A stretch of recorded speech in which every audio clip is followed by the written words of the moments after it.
안녕하세요. 부토리입니다. 이번 시간에는 돈 잃는 사람들의 공통점이라는 주제로 이야기를 해보려고 합니다. 투자하면서 매번 후회를 하잖아요. 저도 투자를 하면서 후회를 했었고 뭔가 시행착오도 있었는데 이상하게 부동산보다도 주식이 항상 더 후회가 됐어요. 그래서 그런 얘기를 해볼 건데요. 누구는 비트코인으로 몇십억을 벌었다더라. 누구는 집을 사서 몇 억을 벌었고, 누구는 미국 주식으로 경제적 자유까지 이뤘다더라. 이런 얘기들을 주변에서 심심찮게 들을 수가 있어요. 요즘에는 그동안 박스피라고 여겨졌던 하이닉스와 삼성전자 같은 주식들이 너무 많이 올라서 불과 얼마 전까지만 해도 삼성전자가 4만 원, 5만 원까지 떨어졌던 주식이었는데 이게 지금 거의 30만 원 이렇게 됐잖아요.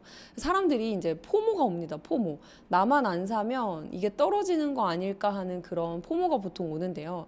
사실 저는 이런 포모는 오지 않아요. 왜냐하면 옛날에 이게 얼마였다라는 거는 애초에 제가 이거를 넣을 생각도 안 했기 때문에 저는 포모가 안 오거든요. 근데 누가 포모가 오냐면 이거를 넣었다가 이제 팔았는데 더 많이 오른 거예요.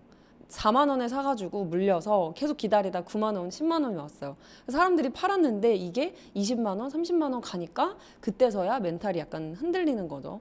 근데 이상하게 왜 내가 들어가면 떨어질까? 저 이런 생각 안 해보셨어요? 저도 항상 이런 생각을 많이 했었는데요. 이 기준이 타인이기 때문입니다. 모든 기준이 우리는 투자에 있어서 타인에게 맞춰져 있어요. 남이 사서 돈을 벌면 뭔가 나도 할 수 있을 것 같다는 보통 어떤 희망이 있습니다. 왜냐하면 그냥 어디 부장님이 옆에 내 동기가 얼마를 벌었대. 그러면 나도 할 수 있을 것 같거든요. 그냥 평범한 사람이니까. 그러니까 그런 어떤 희망이 있는데 사실은 되게 극소수만 이 주식 시장에서 돈을 법니다.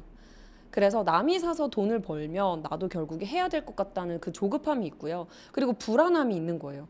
내가 지금 안 하면 나중에도 못하지 않을까? 지금 들어가면 이제 반도체 장이라는데 실적이 좋다는데 이런 약간 어떤 기준 없이 들어가게 된단 말이죠. 근데 본질적으로 인간이 투자자가 아니라 예전부터 사냥꾼 기질이 있었죠, 우리는.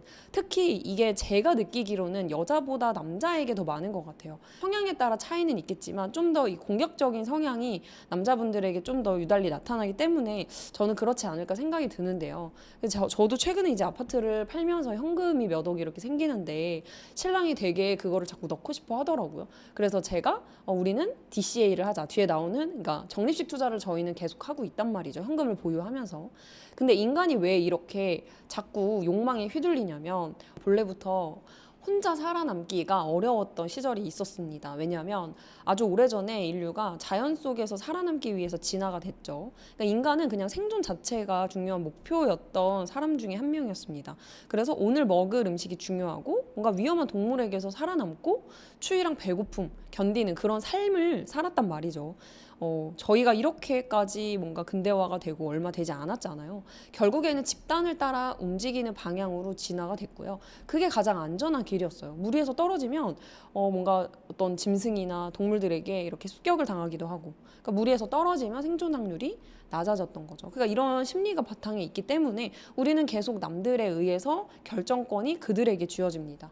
그래서 문제점은 첫 번째는 남들이 들어갈 때 따라 들어간다는 거예요. 이런 어떤 성향 때문에 남들이 좋다고 하는 주식 종목 안 들어가면 뒤처질 것 같은 어떤 불안감, 이 투자에 있어서 불안감을 어떤 컨트롤하는 그 능력이 저는 가장 중요하다고 보는데 안 들어가면은 뒤처질 것 같다는 불안감이 있죠. 이게 내가 주식을 아는 상태로 들어가는 것과 모르는 상태로 들어가는 것은 정말 큰 차이가 있어요. 예를 들면 집을 산다는 거 이런 거는 보통 나랑 가족의 생애 주기와 연관이 되어 있죠. 그래서 남이 좋다고 하는 걸 무조건 살 수가 없어요. 근데 지금 토지거래 허가구역이기 때문에 당연하게도 우리는 투자를 못 한단 말이죠. 일정 시기 12월 올해 말까지는 가능하지만 어쨌든 세입자 내보내고 내가 무조건 실거주해야 되는 장이란 말이에요. 그러니까 남이 좋다고 그거를 무조건 우리가 살 수 있는 상황도 아닌 거예요. 애가 여기서 학교 다니고 있고 어쨌든 그 안에서 좋은 걸 살려고 계속 노력을 하고 본단 말이에요. 근데 주식이라는 거는 1,000원 5,000원 요즘 소수점 거래도 있어서 소액으로도 살 수 있죠. 그냥 집에서 핸드폰만 누르면 특성이 너무 다르다는 거죠. 그리고 중요한 거는 가격이 떨어지면 사야 되는데 그때 이미 시장은 공포지수가 약간 맥스입니다. 2022년, 23년에도 주식을 하셨던 분들, 이런 분들 아니면 2020년에도 저도 이제 주식을 했었는데 이때는 정말 공포지수가 되게 컸어요. 당장이라도 정말 세계가 망할 것 같은 내용들의 기사만 나와요. 보통은 이럴 때 사야 되는데 일반 사람들은 이때 사기가 어렵습니다. 그래서 쌀 때 사서 비싸게 판다라는 말은 이론적으로는 완벽한 일이지만 평범한 사람들한테 너무 어려운 거죠. 두 번째는 내가 이해하지 못하는 기업의 주식을 사는 경우가 문제입니다. 예를 들면은 이 주식을 산다는 거는 하나의 기업의 어떤 지분을 내가 가져간다는 거고, 그럼 이 기업이 잘 돼야 되잖아요. 그럼 잘 되는 기준이 뭘까? 실적, 뭐 거래량, 시가총액, 뭐 재무제표를 당연히 확인하게 되겠죠. 뭐 PER도 확인하고, 뭐 주당 순이익이나 이런 거를 보통 확인하게 되는데, 일반 사람들은 이게 직장 다니면서 하기가 어려워요. 특히 뭐 차트를 본다던가, 이거는 전문 투자자 이런 사람들이 아닌 이상은 현실적으로 어렵거든요. 그리고 일반 사람들도 어떤 주식을 사도 해당 기업의 홈페이지조차 안 들어가 본 사람들이 더 많습니다. 그렇기 때문에 이게 저는 그렇게 생각하는데, 저도 일반 단일 주식을 투자해서 마이너스 99%까지 제가 경험을 해봤거든요. 저도 했고 남편도 했고. 그래서 이게 진짜 일반적인 사람들이 주식으로 큰 돈을 번다는 거는 정말 쉽지 않다는 거를 저는 더 많이 느끼게 됐어요. 그래서 제가 부동산을 좀 좋아하기도 했고요. 그 외에도 뭐 미래 가치에 대한 기대감에 의해서 가격이 오르죠. 가격이 좋은 거는 실적이 좋거나 아니면 미래 가치에 대한 어떤 앞으로 더 좋아질 거라는 보통 기대감으로 오르는데, 그러려면 사실 부동산은 국내의 어떤 시장 정도를 확인해도 굉장히 괜찮아요. 왜냐하면 실거주 한 채는 금리에 엄청나게 큰 영향을 받지도 않을 뿐더러 뭐 미래의 산업, 뭐 세계 경제, 정치, 뭐 중국 이런가 미국의 어떤 그런 연결성, 정치적인 문제, 경제적인 전반적인 이런 이해도를 이런 주식을 투자할 땐 알아야 되는데, 단일 주식 특히. 근데 이제 부동산은 좀 그렇지 않죠. 그래서 그런 장점이 있는데 반해서 주식은 어려워요. 그리고 또 하나는 CEO의 어떤 방향성도 매일 체크를 해야 됩니다. 이 결국에는 이 대표의 어떤 방향성이 이 기업을 이끌고 가잖아요. 그래서 이런 것들을 다 평가를 해야 되는데요. 왜 이 기업에 투자해라고 얘기하면 그거에 대해서 명확하게 얘기할 수 있어야 하면서, 그거에 반발하는 사람들, 반대하는 사람들의 의견도 내가 또 반대 의견을 낼 수 있어야 확실한 기준이 있어야 돼요. 왜냐하면 제가 이런 기준이 없었더니 이게 상승해도 불안하고 언제 팔지? 그러니까 오르긴 올랐어요. 근데 이걸 팔 구간을 계속 확인하느라고 주가창만 보는 거예요. 근데 하락해도 불안해요. 잠이 안 와요. 돈이 묶여 들어간 거죠. 마이너스 1,000만 원, 2,000만 원 되는 순간 뭔가 사람이 또 불안하게 됩니다. 그래서 조급해서 결국 원하는 가격에 팔았더니, 회복을 해서 팔았더니 가격이 날아갑니다. 이런 식으로 상황이 바뀝니다. 세 번째는 잘 되는 현재만 보통 생각을 하고 최악의 미래를 내다보지 못해요. 보통 투자라는 거는 꼭 리스크가 있습니다. 어느 투자에서나 리스크가 있어요. 그렇지만 우리가 적금이나 예금만 하지 않는 이유는, 그것만 해서는 우리가 물가 상승률을, 월급이 절대 따라잡을 수 없다는 걸 알기 때문에 적금 예금만 하지 않고 보통 우리는 지금 투자를 모두 하고 있거든요. 이제 사회 초년생이신 분들은 이 투자라는 거를 안 했다면 오히려 잘 된 거예요. 제대로 공부를 하셔야 돼요. 근데 보통은 최악의 미래를 내다보지 못해요. 그래서 이 예를 들면 집을 샀을 때, 내가 실거주 한 채 집을 샀는데 이거의 어떤 최악의 상황, 보통 가격이 떨어지는 거죠. 그리고 하나는 금리가 인상되는 거죠. 내가 어떤 집을 대출을 받았는데 이자 부담이 좀 올라가는 거. 근데 어쨌든 현재 시장에서는 대출을 많이 안 해줘요. 은행권들이 연봉만큼, 현재 소득 수준만큼 대출을 해주기 때문에 애초에 감당 가능한 어떤 대출 정도를 해주거든요. 근데 이 주식이라는 거는 떨어지면 한도 끝도 없이 떨어질 수 있고요. 변동성이 너무 크다는 거죠. 그래서 사람들이 지금은 다 시장이 너무 좋아가지고 막 환호를 하지만, 제가 이 경험을 몇 번을 해봤어요. 한 2번을 제가 이 경험을 해보니까 이제는 알겠더라고요. 이 단일 주식에 만약에 내가 지금 들어가는 순간 내가 앞으로 한 10년, 20년은 물릴 생각을 하고 들어가야 된다. 이거를 알게 됐습니다.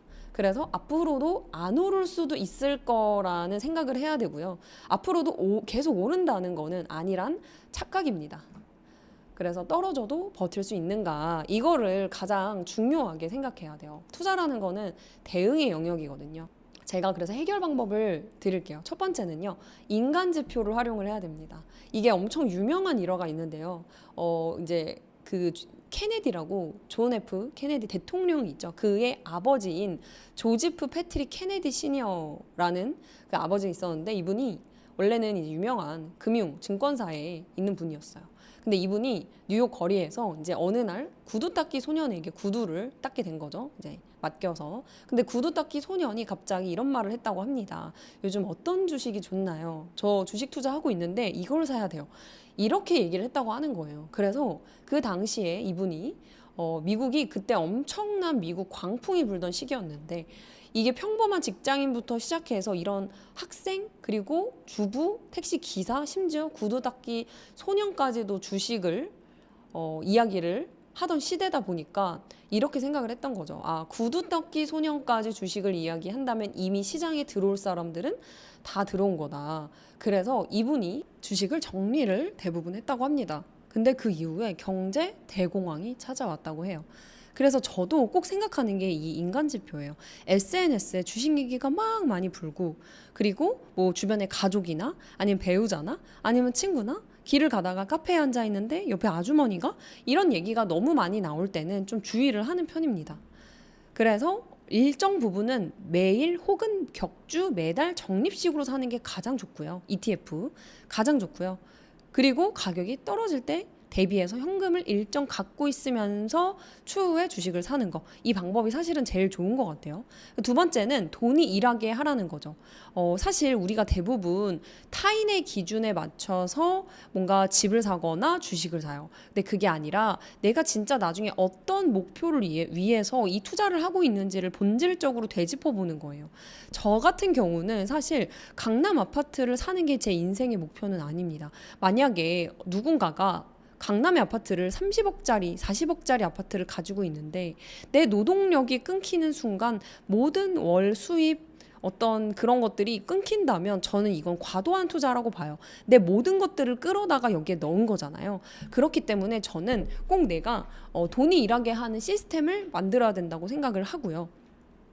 저 같은 경우는 처음에 젊었을 때도 주식 투자를 하면서 전세 레버리지 투자를 했었죠. 지금은 맞지 않지만 전세 갭 투자를 했던 거죠. 근데 그걸 몇 채 했던 이유도 결국에 이 아파트의 시세 차익에 대한 부분을 내가 오로지 가져가고 전세 상승분을 또 추가로 내가 받으면 그 돈에 대한 부분이 회수가 되기 때문이에요. 그래서 수익률은 수익률대로 높아지고 시세 차익도 내가 가져가는 그런 투자가 됐겠죠. 그래서 저도 월세, 전세 이런 데 계속 전전하지 말라고 말씀을 드리는 거죠.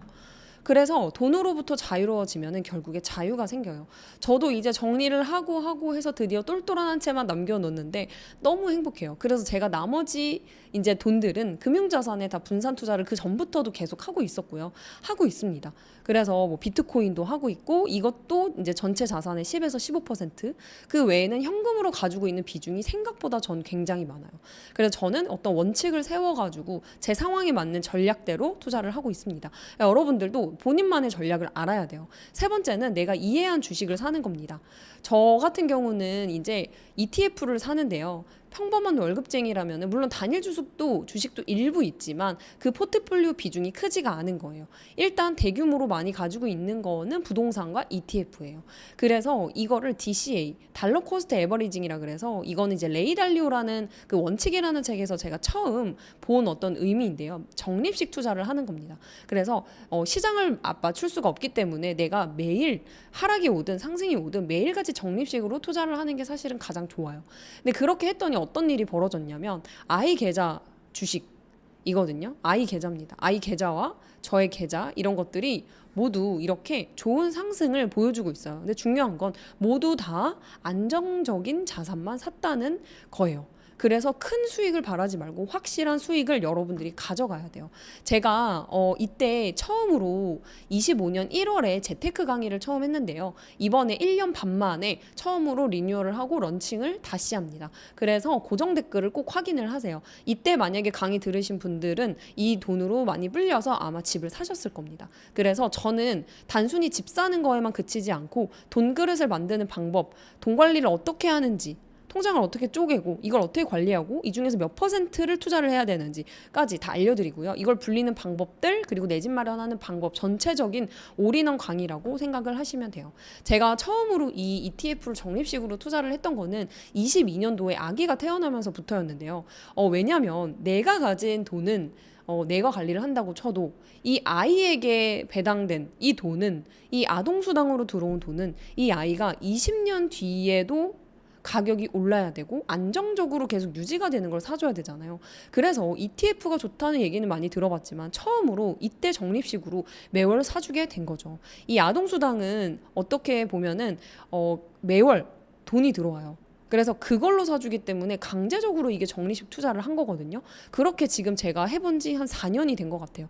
그래서 수익률이 앞에 보여드린 것처럼 이렇게 많은 수익을 내고 있는 거죠. 그래서 여러분들이 생각해 보시면서 이런 ETF 투자를 평범한 사람들이 해야 되는구나 라는 거를 알려드리고 싶었고요. 좋은 기업을 보는 눈이 없으면 이 사람들을 레버리지 하세요. 어떤 사람을 레버리지를 하냐. 이 증권가 예를 들면 미국 주식 중에 VO라는 주식이 있어요. 이 V가 뱅가드라는 어떤 증권사의 이름이에요.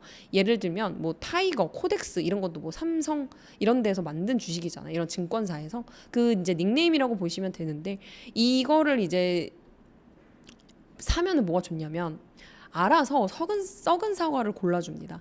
그러니까 과일 바구니가 있는데 사과가 하나 썩은 거예요. 근데 우리가 결혼도 하고 출산도 하고 육아도 하고 야근도 하고 일하느라고 이게 썩은지 몰랐던 거죠. 그랬더니 옆에 사과, 옆에 귤, 감, 바나나가 모조리 이게 전염이 돼서 다 썩어버렸습니다.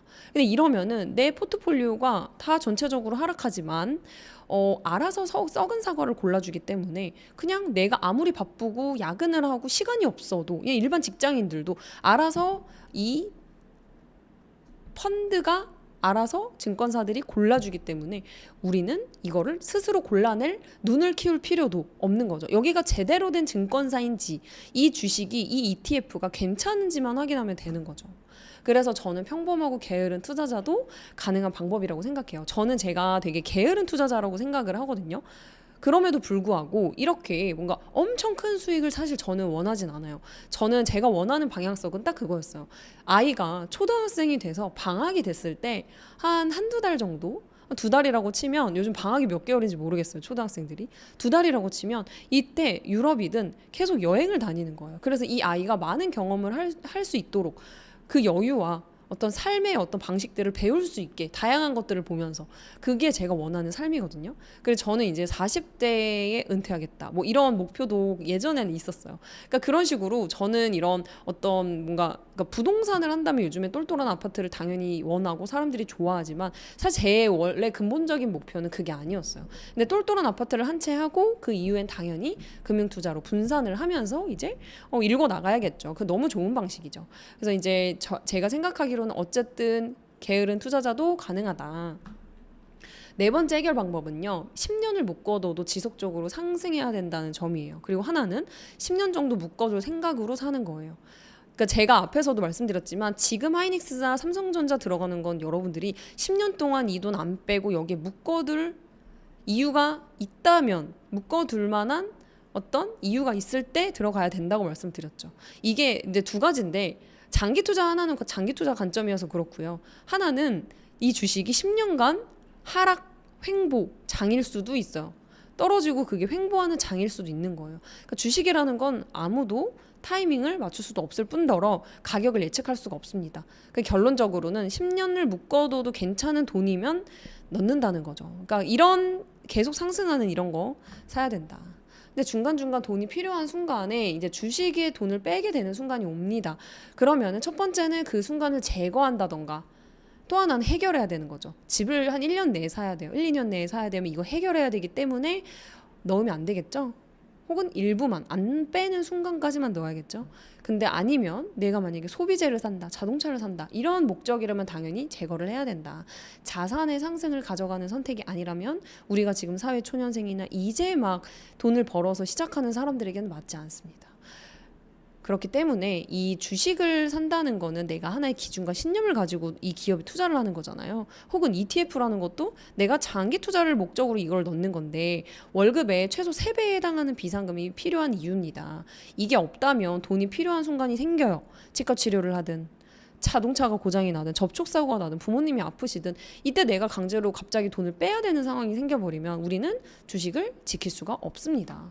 그래서 처음 새겼던 신념과 기준을 흔들리지 않기 위해서는 여러분들이 반드시 비상금을 어느 정도는 모아두고 그리고 주식 투자를 해야 된다는 거죠.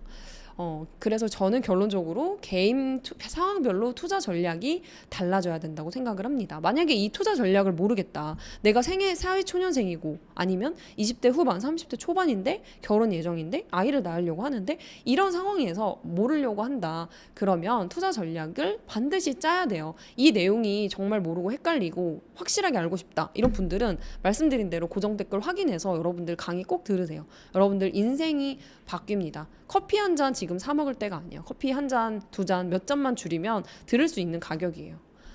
그래서 이런 상황에서는 제가 오히려 기회 같아 보이는 자산들이 있어요. 이렇게 하이닉스 오르고 삼성 오르고 ETF 미친 듯이 올라갈 때 서울 경기권 지금 아파트들이 오히려 수요를 여기가 약간 좀 수요가 좀 꺾였어요. 예전보다.